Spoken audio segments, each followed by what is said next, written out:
lagi, sebagaimana yang saya tanyakan tadi Mas Riki, apakah kemudian dengan adanya sidak seperti ini, pekan depan sidang Nazarudin akan kemudian bisa dijalankan dengan begitu netral begitu? Apakah ada pertimbangan-pertimbangan tertentu yang dilakukan setelah sidak ini?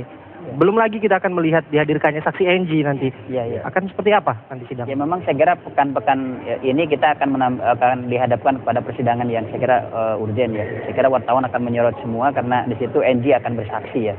Semua orang pasti menunggu kesaksian itu.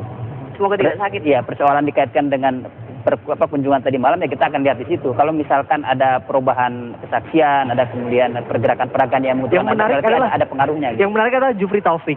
Saya mengikuti proses persidangan episode demi episode, tidak pernah hadir seorang Jufri Taufik dan begitu pula pernyataan dari KPK.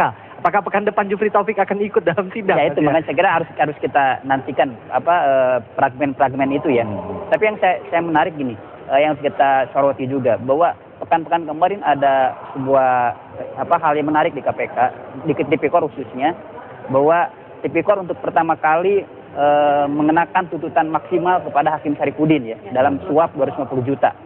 Nah, yang kita soroti juga dalam kasus ini mestinya saya kira kita harus dorong juga bahwa Tipikor juga melakukan hal yang sama terhadap Nazarudin ya, dengan total yang 4 miliar gitu. Kalau misalkan 250 juta juga bisa ditekan, bisa dituntut dengan hukuman maksimal, kenapa Nazarudin tidak gitu ya? Saya kira. Penyicil kan ini baru suap Wisma Atlet, nanti masih ada Hambalang yang masih menanti dan kasus-kasus lainnya, Mas.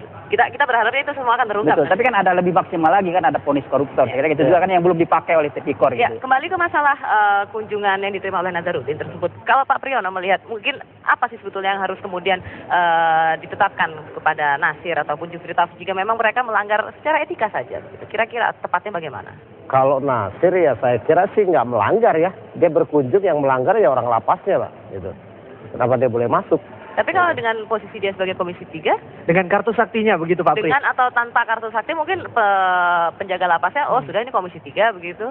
Ya itu kalau lapas kan memang kerjanya begitu, dengan kartu sakti sangat takut begitu kan. Nah tapi masalahnya apa yang harus ditindaklanjuti adalah selanjutnya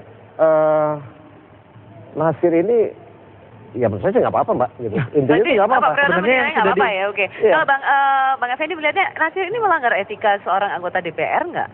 Ya sebetulnya kan etika itu harus dilihat dari dua hal. Yang pertama tentunya apakah betul kartu itu masih berlaku dan boleh dengan demikian dikaitkan dengan kepentingan yang lebih jauh ya, bukan hanya kepentingan adik terhadap kakak, tapi kepentingan pengawasan yang dimiliki oleh Komisi 3. Ya? Ini harus diklarifikasi tuh oleh mereka yang mengeluarkan kartu itu dan mereka-mereka lain yang pernah menggunakan kartu itu kan, yang pernah menggunakan kartu itu memang selama ini digunakan. Memang pernah.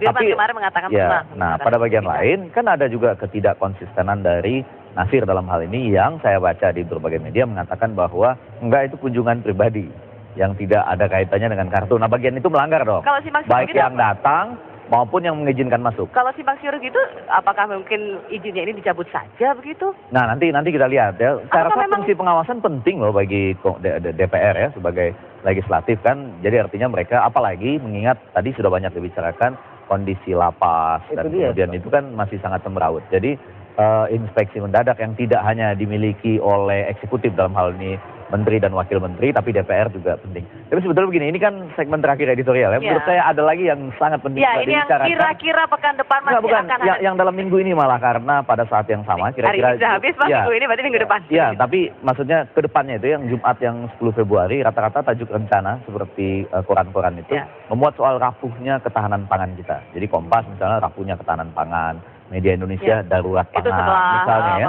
Jadi juga Jakarta Post dengan mengasah diversifikasi pangan. Ini masalah yang sangat serius loh, sudah energi pangan ya. Pangan. Nah saya mau saya kaitkan dengan yang tadi tuh.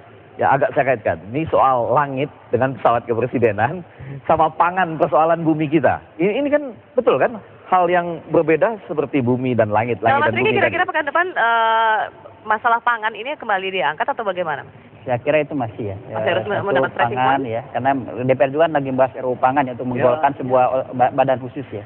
Tapi saya kira ke depan juga kalau saya fokus kita akan menanti, karena Komisi Pengawas Demokrat sudah mengirim ke DPP untuk memvonis, memberikan sanksi kepada kader-kadernya yang bermasalah. Jadi yang saya tunggu adalah karena ngasih deadline 7 hari, siapa saja orang-orang Demokrat yang nanti dianggap akan bermasalah. disanksi. Iya, bermasalah itu. Oke, Untuk dari Pak rekan Priyono mereka, Pak sendiri Priyono? seperti apa? Isu Ya. yang dibahas selain politik mungkin. Kita masih fokus ke narkoba ya, terutama ya tentang Lion. Tetapi kita tambah selain narkoba juga ada kebiasaan seks bebas di udara. Itu satu. Wow. Kira-kira begitu. Berarti Nah, tidak hanya narkoba iya, ya? antara pramugari dengan pilotnya. Wow. Waduh. Itu ada dan benar-benar Skandal terjadi ini ya. Dari pengakuan baik BNN, kita wawancara BNN. Di udara ada. loh ya? Di udara. Hah? Di udara itu ya. Dan ketika sudah Pesawat, udara on maksudnya. the cabin kan? Kalau di udara kan batasnya mungkin sebatas Ini pengalihan Beda. isu kayaknya. itu kebiasaan. Bahkan nilainya kan sampai 60%. Itu kebiasaan di mana-mana. Di udara itu Saya tidak dilanjutkan lagi di darat gitu. Oke. Nah, terus yang kedua itu masih soal ANAS ya. Soal ANAS CS.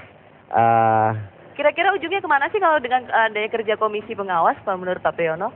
Kalau saya sih masih melihat bahwa ANAS mungkin jadi sasaran utama. Mungkin ya. Nah, kita coba ambil bahwa selama ini ANAS sepertinya itu sengaja dijelek-jelekkan. Bahkan yang jelek-jelekkan mungkin juga saya kok kalau baca politik agak terbalik gitu.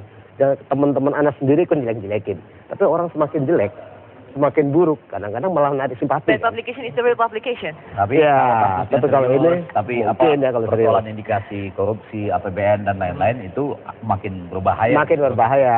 Ini dong kabar baik minggu ini, ini dong karena pemretnya ada di sini, ini penting banget ya. Ini dari YouTube, Pendaftaran oke. calon independen Ya. ke KPUD. Nah, ini kalau Bang disorot. Effendi, ya. kita mengapresiasi dengan adanya calon independen yang Iya, maju dan- ini, dan- tentunya ya. Dan Tapi sudah menerobos angka yang tidak masuk akal sebelumnya. iya, tapi kalau Persyaratannya misalnya kan- melihat iya. ke depannya, Iya. misalnya nanti calon independen ini kemudian menjabat begitu ya, Abraham ya. Iya. Bisakah mereka kemudian bekerja dengan sistematis? Karena kok biasanya kita melihat kan yang bekerja justru kaki-kaki ini di partai gitu. Mereka kaki-kaki Betulnya ini gini, partainya kalau bagaimana? dalam komunikasi politik ada jium, jangan pernah membunuh kemungkinan masa depan Oh, kita karena tidak, ya. kekhawatiran terhadap masa lalu. Misalnya begini, selama masa lalu ini yang terjadi justru tarik-menarik antara eksekutif dengan legislatif yang dari partai ini, hasilnya seperti sekarang. Ada badan anggaran, bahkan Priyanto mundur katanya karena tidak adanya transparansi. Nah sebaliknya kan, ketika mereka menerima dukungan dari rakyat, pangan yang di atas 500.000 misalnya, itu bukti bahwa nanti mereka mempunyai hubungan khusus dengan rakyat. Gitu. Jadi kalau mereka dipilih oleh rakyat nanti sekitar 2,6 juta Itu orang. hubungan misalnya. dengan pemilihnya, bagaimana dengan hubungan kerjanya itu yang Tapi masih harus coba Anda diselesaikan. bayangkan, kenapa seorang presiden bisa jatuh misalnya? Ketika rakyat menyerbu gedung parlemen. Oke, Jadi kalau di maksudnya situ rakyat ya? interaksinya merugikan rakyat turun. Baik. Iya kan? Enggak, bukan. Saya sama sekali tidak. Tapi saya ingin menjadi relawan agar hak-hak dari calon perorangan itu bisa Tapi ini juga tercapai. harus dikawal, Bang. Di- Kira nah. yang disampaikan Pak Kaisa, memang di kecurigaan bahwa ini akan dikerjain Pak Independen ini. Mestinya saya kira jangan dikerjain. Partai justru jadikan tantangan bahwa mereka harus menjawab pertanyaan publik bahwa saat ini rakyat sedang tidak percaya kepada partai. Nah, kalau misalkan justru Cagup Independen dikerjain, itu malah rusak. Justru saat ini di Jakarta saya kira peluang utama partai menunjukkan jati dirinya untuk menjawab bahwa sebetulnya rakyat masih percaya kepada partai atau tidak gitu. Saya kira itu. Untuk Mas Riki sendiri melihat siapa nama calon yang mungkin cukup mencuat nantinya dalam Di Jakarta. pilkada Ya, di Jakarta. Jakarta ini sendiri. Disebut-sebut yang coba ASMK pertama kali itu?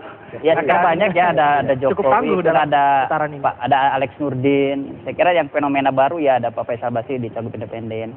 Tapi kemungkinan Fauji Bowo saya kira bisa juga. Ini Masih ada ya. meskipun kekecewaan publik memang agak aneh ya, ketika kekecewaan, kemarahan, protes kepada Fauji, justru popularitas dia, elektabilitas dia belum ada yang ngalahin. Ini saya kira Ya, peluangnya masih lah, Faisal Basri, Fauji Bowo, Jokowi. Dan kita kan bukan anti partai politik ya. Partai politik keniscayaan di dalam. Kita tidak anti demokrasi. partai, memang bekerja untuk rakyat. Betul, begitu dan ya. masih banyak teman-teman kita di partai politik yang juga baik. Tapi calon perorangan adalah vaksin untuk menyehatkan partai politik. Ya. Civil Oke, society kita selamat main. perkuat juga ya. Ya, Gitu, ya. gitu. Baik, terima kasih untuk kehadirannya di Apa Kabar Indonesia Pagi, Mas Riki, Bang Effendi dan juga Pak Priyono.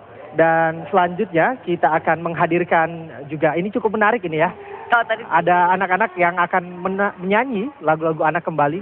Karena mengingatkan kembali bahwa saat ini anak-anak sudah terkontaminasi dengan lagu-lagu yang dewasa ya, Din Oke. ya. Kita Saat hadirkan lagi. saat lagi.